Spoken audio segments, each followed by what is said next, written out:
اس programme کو قرآن کی تلاوت سے ہی شروع کرتے ہیں. اس کے لیے میں دعوت دیتا ہوں جناب معراج الحسن ندوی صاحب کو کہ وہ تشریف لائیں اور تلاوت قرآن سے ہمیں سرفراز فرمائیں. اعوذ باللہ من الشیطان الرجیم. بسم اللہ الرحمن الرحیم. وَإِذْ يَرْفَعُ إِبْرَاهِيمُ الْقَوَاعِدَ مِنَ الْبَيْتِ وَإِسْمَاعِيلُ رَبَّنَا تَقَبَّلْ مِنَّا إِنَّكَ أَنْتَ السَّمِيعُ الْعَلِيمُ.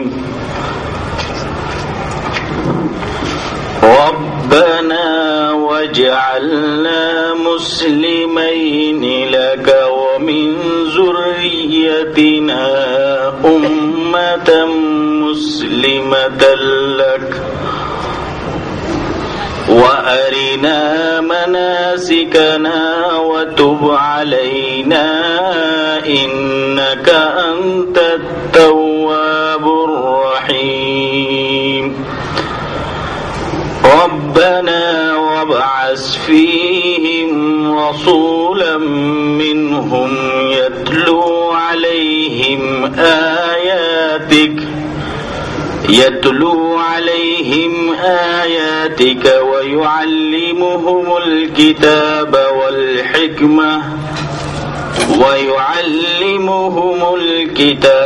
وَالْحِكْمَةَ وَيُزَكِّيهِمْ إِنَّكَ أَنْتَ الْعَزِيزُ الْحَكِيمُ.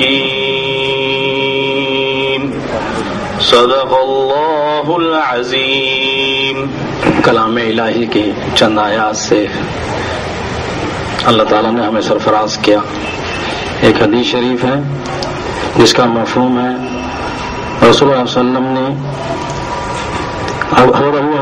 وسلم نے حضرت ابو ہریرہ رضی اللہ تعالیٰ عنہ نے رسول اللہ صلی اللہ علیہ وسلم سے نقل کیا کہ جو شخص ایک آیت کلام اللہ کی سنے اس کے لیے 2 چند نیکی لکھی جاتی ہے اور جو تلاوت کرے اس کے لیے قیامت کے دن نور ہوگا.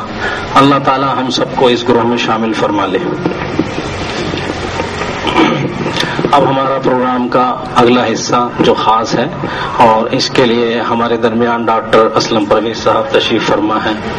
اس سے پہلے کہ میں ان کو دعوت دوں ان کا مختصر تعارف میں پیش کر رہا ہوں. ڈاکٹر محمد اسلم پرویز صاحب جو اس وقت ذاکر حسین کے پرنسپل صاحب ہیں پرانی دہلی کے گلی کوچوں میں پلے بڑے ہیں. بچپن بلی ماران اور پھر مٹیا محل کے علاقے میں گزرا ہے. اینگلو عربک اسکول سے دہلی کالج پہنچے جہاں سے BSc کر کے علی گڑھ چلے گئے. علی گڑھ مسلم یونیورسٹی سے MSc PhD کر کے پہلے وہاں لیکچرر رہے پھر دہلی کالج آ گئے جس کا نام ذاکر حسین کالج ہو چکا تھا. ڈاکٹر صاحب کی تمام تر توجہ قرآن کریم کو علوم کی مدد سے سمجھنے اور اس کے پیغام کو عام کرنے پر ہے. آپ کا کہنا ہے کہ علم کی مدد سے قرآنی آیات کو بہتر طریقے سے سمجھا جا سکتا ہے اور اس طرح دعوت و تبلیغ بھی کی جا سکتی ہے. سائنس و ٹیکنالوجی کے اس دور میں قرآن کی علمی انداز سے تبلیغ ضروری ہے کیونکہ آج کے دور کے لوگ خصوصاً نوجوان اور غیر مسلم اسی زبان و بیان کو سمجھتے ہیں. اس انداز فکر کو عام کرنے کے لیے ڈاکٹر اسلم پرویز صاحب فروری 1994 سے سادہ اردو زبان میں سائنس نام کا ایک ماہنامہ نکال رہے ہیں جو عوام اور طلبہ میں کافی مقبول ہے. آپ کم و بیش 400 مضامین لکھ چکے ہیں. آپ کی 4 کتابیں شائع ہو چکی ہیں جن میں تازہ ترین قرآن مسلمان اور سائنس ہے جس کے 3 ایڈیشن شائع ہو چکے ہیں. اس سلسلے میں آپ کو باہر کے ممالک سے بھی دعوت نامے آتے رہتے ہیں. آپ اردن، اسپین، امریکہ، انڈونیشیا، برطانیہ، بیلجیم، ترکی، سعودی عرب، سنگاپور، فرانس، کینیڈا، کویت، متحدہ عرب امارات، ملیشیا اور ہالینڈ کا سفر کر چکے ہیں. ڈاکٹر صاحب آپ کو آپ کے ہی علاقے میں مدعو کر کے ہمیں بے حد مسرت ہو رہی ہے۔ اب میں ڈاکٹر صاحب سے درخواست کرتا ہوں کہ ڈاکٹر صاحب تشریف لائیں اور اپنے الفاظوں میں قرآن سے ہمیں روشناس کریں۔ ڈاکٹر اسلم پرویز صاحب۔ خواتین و حضرات السلام علیکم۔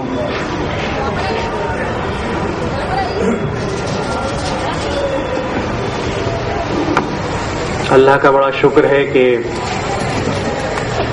اس نے یہ موقع مجھے فراہم کیا کہ میں آپ لوگوں کے درمیان یہاں حاضر ہوا، اور اللہ کے شکر کے بعد میں اپنے نوجوان ساتھیوں کا اور منتظمین کا شکریہ ادا کرنا چاہوں گا کہ جنہوں نے اس پروگرام کو ترتیب دیا۔ سب سے پہلے میں شروع میں ہی عرض کرنا چاہوں گا کہ میں نہ تو کوئی خطیب ہوں، نہ مبلغ ہوں اور نہ عالم ہوں، قرآن کریم کا ایک ادنا طالب علم ہوں، اور اپنی زندگی کے جو ماہوں سال میں نے گزارے ہیں اور اس میں جن تجربوں سے گزرا اور ان سے جو میں نے سیکھا اسے آپ کے سامنے رکھنا چاہوں گا۔ میں ایک عام آدمی ہوں، ایک عام بچے کی طرح ایک عام گھر میں پیدا ہوا، اور وہاں اسی انداز سے مجھے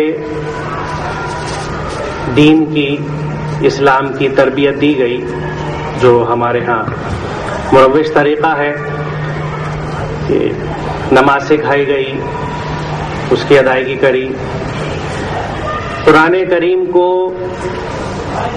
اس طرح مجھے پڑھایا گیا جس طرح سب کو پڑھایا جاتا ہے۔ میں یہاں لفظ پڑھانے کے استعمال میں جھجک رہا ہوں، اس کی وجہ یہ ہے کہ یہ بات مجھ پہ بہت بعد میں کھلی کہ کسی بھی چیز کو پڑھنے کے لیے اس کا سمجھنا ضروری ہے، اور اگر آپ اس کو بنا سمجھے پڑھتے ہیں تو اس کے لیے پڑھنے کا لفظ استعمال نہیں کیا جا سکتا، کیونکہ پڑھنے میں سمجھنے کا مفہوم شامل ہے۔ جب ہم کسی چیز کو پڑھتے ہیں تو ہمیشہ سمجھ کے ہی پڑھتے ہیں، چاہے وہ کوئی کہانی ہو، افسانہ ہو، ناول ہو۔ تو جس چیز کو بنا سمجھے پڑھا جائے اس کے لیے پڑھنے کا لفظ استعمال نہیں ہو سکتا۔ بہرحال اس انداز سے مجھ کو قرآن کریم سے روشناس کیا گیا۔ ان ارکان کی ادائیگی کرتا رہا، لیکن مجھے حقیقت یہ ہے کہ ایک تشنگی کا یہ احساس رہا کہ پہلی بات تو یہ ہے کہ مجھے اپنی زندگی کا مقصد سمجھ میں نہیں آتا تھا کہ ہمارا مقصد کیا ہے، ہمیں کیوں دنیا میں بھیجا گیا ہے۔ یہ اندھیرے اس وقت کھلے جس وقت اللہ تعالیٰ کا یہ کرم ہوا کہ قرآن کریم سے میرا اس انداز سے تعارف ہوا کہ میں نے اس کو سمجھنے کا سلسلہ شروع کیا، اور اس کے بعد پہلی چیز جو مجھ پہ کھلی وہ یہ کہ قرآن مجھ پہ فرض ہے۔ اب یقین جانے جب تک کہ میں نے قرآن کریم میں اس بات کو بذات خود نہ پڑھا کہ قرآن مجھ پہ فرض ہے، مجھے کسی نے یہ بات نہیں بتائی تھی۔ ممکن ہے آپ میں سے کچھ حضرات یا آپ سب لوگ زیادہ خوش قسمت ہوں اور آپ کو کسی نے بتا دیا ہو کہ قرآن ہم پہ فرض ہے، لیکن میں محروم تھا۔ مجھے اس بات کا قطعاً اندازہ نہیں تھا جب تک کہ میں نے قرآن کریم کی القصص کی وہ آیت نہیں دیکھی جو میں آپ کے سامنے پیش کر رہا ہوں، ان الذی فرض علیک القرآن لا ردک الی معاد، کہ بے شک وہ ہستی جس نے آپ پر قرآن فرض کیا ہے وہ آپ کو ایک اچھے انجام کی طرف لے جانے والا ہے۔ مجھے بچپن سے جو فرائض سکھائے گئے تھے ان میں قرآن کا ذکر نہیں تھا، مجھے اس بات کا احساس ہی نہیں تھا کہ قرآن میرے اوپر فرض ہے۔ اور ایک چیز اگر فرض ہے اور مجھے یہی نہیں معلوم کہ اس میں احکامات کیا ہیں اور لکھا کیا گیا ہے، تو یقیناً میری زندگی کا انداز کچھ دوسرے ڈھنگ کا ہوگا۔ اور وہ ڈھنگ کیا ہوگا کہ میں جو کچھ بھی کرنا چاہوں گا، مثال کے طور پہ اگر زندگی کا مقصد طے کروں تو وہ آس پاس کے سماج کو اور گرد و پیش کے پہ طے کروں گا۔ مثال کے طور پہ اگر آج میں چونکہ درس و تدریس کے پیشے سے جڑا ہوں، ایک عرصے 24-25 سال پڑھایا ہے، تو جس بچے سے پوچھئے کہ بیٹا زندگی میں کیا بننا چاہتے ہو، تو ان کے پاس ان کے والدین سے پوچھئے بچے کو کیا بنانا ہے، تو ان کا مقصد اور کچھ چیزیں جن کو بظاہر ہم دنیاوی کہہ سکتے ہیں اس انداز کا جواب ہوتا ہے کہ صاحب یہ انجینئر بنے گا۔ یہ جواب ماں باپ بھی دیتے ہیں، بچہ بھی دیتا ہے، یا ڈاکٹر بنے گا، وکیل بنے گا، اور اس انداز کی چیزیں، لیکن کسی انداز سے کہیں پہ یہ نصب العین نہیں ہوتا۔ یعنی گویا مقصد بھی محدود دنیا تک، اور اسی پہ کاوش اور اسی پہ کوشش. لیکن جس وقت یہ احساس ہوتا ہے کہ قرآن ہمارے اوپر فرض ہے اور ہمیں اسے سمجھنا چاہیے تاکہ ہمیں یہ پتہ لگے کہ احکامات قرآن کریم کے کیا ہیں، تو صورتحال بدلتی ہے. لیکن جس وقت تک یہ نہ پتہ ہو اس وقت ہم، جیسے میں نے عرض کیا کہ بچہ کلاس میں دیکھتا ہے، اپنے ساتھیوں سے پوچھتا ہے کہ ان کو کیا کرنا ہے، وہ کرنے کی سوچتا ہے، کہاں پڑھنے جاتے ہیں اس انداز سے پڑھنا شروع کرتا ہے، اپنا لباس آس پاس کے علاقے محلے کو یا فلموں کو ٹیلی ویژن کو دیکھ کے سیکھتا ہے کہ کیا لباس پہننا چاہیے. اس کا کردار وہی ہوتا ہے جو اس کو رشتہ داروں میں، خاندان میں، علاقے میں، محلے میں نظر آتا ہے، اسی انداز کی گفتگو ہوتی ہے. معاملات، لین دین، اگر کوئی کاروباری آدمی ہے تو جو مارکیٹ کا انداز ہے اسی انداز سے ان کا کاروبار ہوتا ہے، سارے انداز وہی ہوتے ہیں. اس میں کہیں پہ بھی اللہ کے احکامات کا ذکر و فکر ہی نہیں ہے، کیونکہ ہمارے یہاں یہ خانہ ہی نہیں ہے اس انداز کا کہ اس چیز کے یا کسی بھی چیز کے یا در حقیقت ہر چیز کے احکامات قرآن کریم میں موجود ہیں اس کتاب کے اندر، جس کے ساتھ سب سے بڑی ٹریجڈی یہ ہے کہ دنیا کی سب سے زیادہ پڑھی جانے والی کتاب لیکن سب سے کم سمجھی جانے والی کتاب. انسائکلوپیڈیا بریٹینیکا اگر آپ دیکھیں تو اس میں قرآن کے بارے میں لکھا گیا ہے کہ یہ دنیا کی سب سے زیادہ پڑھی جانے والی کتاب ہے. لیکن یہ بھی ایک ٹریجڈی ہے، ایک حادثہ ہے، ایک مذاق ہے جو قرآن کریم کے ساتھ استغفر اللہ ہم لوگوں نے کیا ہے کہ اس کو بنا سمجھے پڑھتے ہیں. اس کتاب کے علاوہ کوئی اور ایک کتاب ایسی نہیں ہے جس کو کوئی بنا سمجھے پڑھتا ہو. ہر کتاب کو آدمی سمجھنے کی کوشش کرتا ہے. جب ہم لوگ نماز پڑھتے ہیں تو سورہ فاتحہ پہلا حصہ ہے نماز کا، اس میں ایک ہم اللہ تعالیٰ سے دعا کرتے ہیں کہ اہدنا الصراط المستقیم، کہ اللہ ہمیں سیدھا راستہ دکھا دے. اب جو لوگ اس کے مفہوم کو سمجھتے ہیں وہ اس بات کو بخوبی سمجھ سکتے ہیں کہ سیدھے راستے کی دعا و طلب بہترین دعا ہے، کیونکہ جس کو سیدھا راستہ مل گیا اس کی دنیا اور آخرت دونوں سدھر گئی. کس انداز سے کہ ربنا آتنا فی الدنیا حسنہ وفی الآخرہ